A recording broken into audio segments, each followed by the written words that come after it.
สวัสดีเจ้าคลิปนี้นะเจ้าเย่ก็มีคำศัพท์มาเสนอแหมแล้วนะเจ้า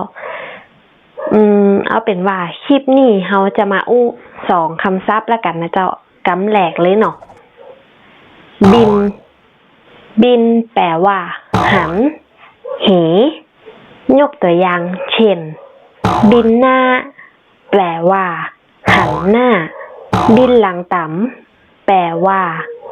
หันหลังให้บินหน้าลองใต้แปลว่า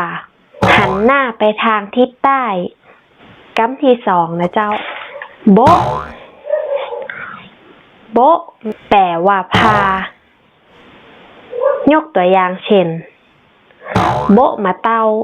แปลว่าพาแตงโมโบะหลัวแปลว่าพาฟืน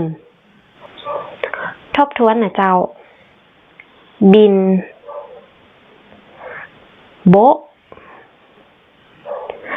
ใครมีคอมเมนต์หรือคอนเทนต์อะไรอย่างจะฮือเย่ยะกะคอมเมนต์ตั้งหลุมคลิปนี้ได้เหมือนกันนะเจ้าถ้าชอบก็อย่าลืมกดไลค์กดแชร์กดติดตามให้เย่เต้นนะเจ้าจะได้บ่พลาดที่ใหม่ๆแล้วป้ากันใหม่คลิปหน้าเจ้าคลิปนี้ไปแล้วบ๊ายบาย